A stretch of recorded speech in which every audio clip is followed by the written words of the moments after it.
That is actually a requirement for the production of best results. And that's on the cover of the book, and it makes it kind of have that gimmicky ring to it. But at the end of the lecture, I want you to understand that that is not something we can get away with. It's actually a requirement for you to get the best results. Okay? So, having talked about what's on the cover of the book, we'll start to delve into the content of the book a little bit.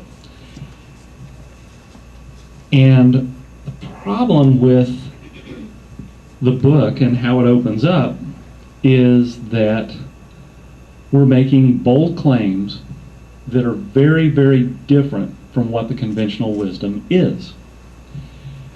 And the problem is people defend their beliefs, their pre-existing beliefs, very aggressively. Okay? If you ever have a family get-together or you're at a party, if you ever want it to get unfriendly really quickly, you can discuss religion, you can discuss politics, you can discuss socializing medicine, or you can bring up exercise. Because people are very married to their notions about all of these topics, and for some reason, exercise in particular. So what John Little and I realized is that if we're going to write this book, if we're going to make these arguments, and we're going to try to present data for it, for anyone to even look at the data, they first have to have a way of being willing to set aside their preconceived notions on exercise. So we wrote a chapter called Whom Can You Trust? And we wrote it from the standpoint, not an argumentative standpoint, not a standpoint of, look, these people are trying to rip you off and this is how they're doing it.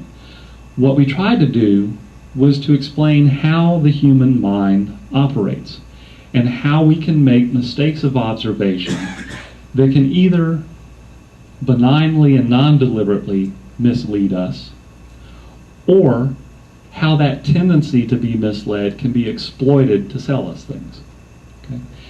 And the first thing we have to understand about those thinking errors is that the human mind, depending on your belief system, is evolved for or designed for survival. What the human mind is not designed for is truth. We are designed for survival. And what that means is that as an animal that has to survive and pass its genes on into the future for any sort of thinking mechanism to be preserved, you have to pass your genes on. If you get eaten by the saber-toothed tiger, your genes stop right there. So any thinking process that's too muddled, slow, or ineffectual gets lost. Well, nowadays we don't have a whole lot of saber-toothed tigers running around getting ready to eat us. Okay? One of my partners in the ER says we need coyotes as big as minivans. That would solve all of society's problems. But we don't have coyotes as big as minivans.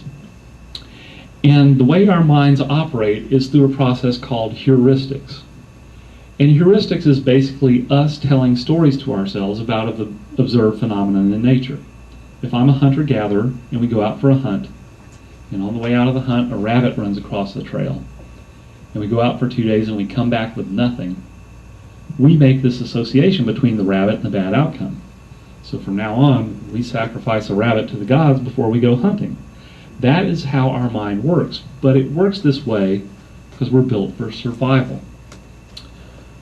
We need to make decisions based on our experience and observations, and we need to make them quickly. We cannot deliberate forever to try to find the underlying truth. We come to quick decisions, and that's how our mind works, and it works very well for us. Okay?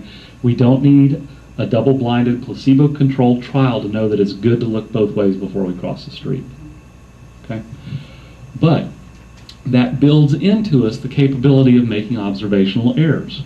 And one of the biggest observational errors I see is something that I like to call the swimmer's body. And you will hear people say this to you all the time. It's like, I'm going to take up an exercise program. I'm going to go down the Y and I'm going to swim laps in the pool. You say, okay, so why'd you pick that? Because I want a swimmer's body. I want the long, lean muscles of a swimmer. I want to look like Michael Phelps. Okay? And that makes perfect sense. A swimmer swims, it conditions his body, and he looks like that.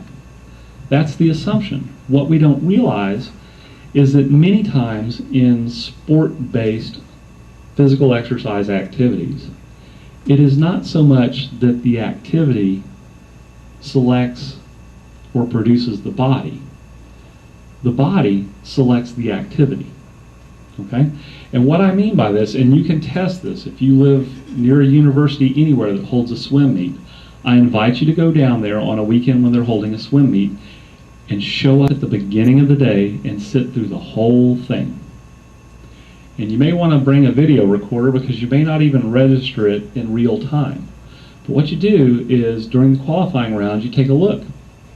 And when they're getting ready to blow the whistle and they're up on the starting dais up there getting ready to dive, you'll see several different body types all lined up there. And then you sit through the day and you go through the quarterfinals and then the semifinals, and you look up there and you're like, they look a lot more similar. There's a few little outliers here and there, but pretty much they look the same. By the finals, if you've been paying attention, when they're on the starting line on the finals, you look across, it looks like a row of clones. Okay? And you have to keep this in mind. Nature is already self-selected for the people that are good at swimming to begin with. So you already have a huge self-selection process that has taken place before the meet even began that morning.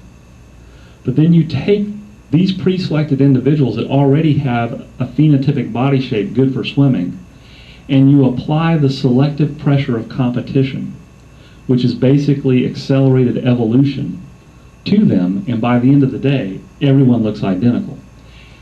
People make this observational error. They see the best swimmer, and they say, I want his body. Now, this causes us to make natural mistakes about exercise. It also creates an opportunity for anyone that wants to market an exercise program to people. For instance, I want the long, lean muscles of a dancer. Well, what kind of training do dancers do? Pilates. So if I get on this apparatus that rolls and does this stuff, I'm going to end up with a body like a dancer. Right now in this country, there are millions of women attending yoga class for no other reason than the fact that Madonna does yoga. Okay? As a runner of a personal training business, not from my own clients, but you know, if you're at a cocktail party or someone asks, what do you do or what's your business, and I tell them, I can tell you the most common question I get to this day, even yesterday from the bellman, was, does P90X really work and can I get ripped in 90 days? Okay. Do you remember Tybo? It was gigantic. Why was it gigantic? It was gigantic because everyone thought if you did Tybo, you could look like Billy Banks. Okay. What happens is if you take this natural observational error, you combine that with celebrity endorsement, sprinkle on a little social contagion, and then you have a mass movement regarding exercise that is very difficult to overcome. But we spend a good amount of time in the book discussing these heuristic thinking errors, and also discussing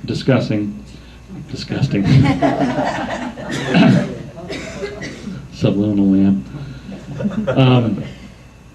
discussing statistics and random statistics, how you can have these really huge outliers that skew the curve and change our expectations in a very unrealistic way. And the only reason we're going through this in the book is to prime the reader's mind in such a way that they have a face-saving way to let